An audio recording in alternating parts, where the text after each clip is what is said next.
খুলনায় দুর্বৃত্তদের গুলিতে জাতীয় নাগরিক পার্টির সহযোগী সংগঠন জাতীয় শ্রমিক শক্তির কেন্দ্রীয় সংগঠক মোতালেব শিকদার গুরুতর আহত হয়েছেন। হামলাকারীরা তার মাথা লক্ষ্য করে গুলি চালিয়েছে বলে জানা গেছে। সোমবার 22 ডিসেম্বর বেলা 11:15টার দিকে এই হামলার ঘটনা ঘটে। বিষয়টি নিশ্চিত করেছেন সোনাডাঙ্গা থানার ভারপ্রাপ্ত কর্মকর্তা অনিমেষ মণ্ডল।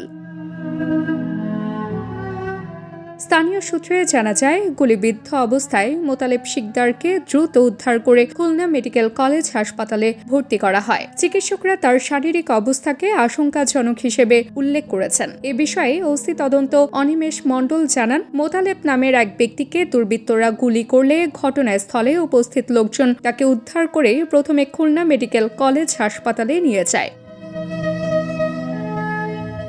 পরে তার মাথার সিটি স্ক্যানের জন্য শেখপাড়া সিটি ইমেজিং সেন্টারে নেওয়া হয়। তবে ঠিক কোন থানা এলাকার মধ্যে এই হামলার ঘটনা ঘটেছে সে বিষয়ে নিশ্চিত করে কিছু বলতে পারেননি পুলিশের এই কর্মকর্তা। এদিকে দুপুরে সামাজিক যোগাযোগ মাধ্যমে দেওয়া এক পোস্টে এনসিপির যুগ্ম মুখ্য সংগঠক ডাক্তার মাহমুদা মিতু জানান, এনসিপির খুলনা বিভাগীয় প্রধান এবং এনসিপি শ্রমিক শক্তির কেন্দ্রীয় সংগঠক মোতালেব শিকদারকে কিছুক্ষণ আগে গুলি করা হয়েছে।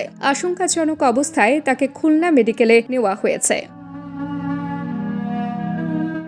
উল্লেখ্য, এর আগে গত 12 ডিসেম্বর রাজধানীর পুরানা পল্টনের বক্স কালভার্ট রোডে দুর্বৃত্তদের গুলিতে আহত হন ইনকিলাব মঞ্চের মুখপাত্র শরীফ ওসমান হাদি। সে সময় তাকে আশঙ্কাজনক অবস্থায় প্রথমে ঢাকা মেডিকেল কলেজ হাসপাতালে এবং পরে এভার কেয়ার হাসপাতালে ভর্তি করা হয়। অবস্থার অবনতি হলে 15 ডিসেম্বর উন্নত চিকিৎসার জন্য এয়ার অ্যাম্বুলেন্সে তাকে সিঙ্গাপুরে নেওয়া হয়। সেখানে চিকিৎসাধীন অবস্থায় 18 ডিসেম্বর তিনি মারা যান।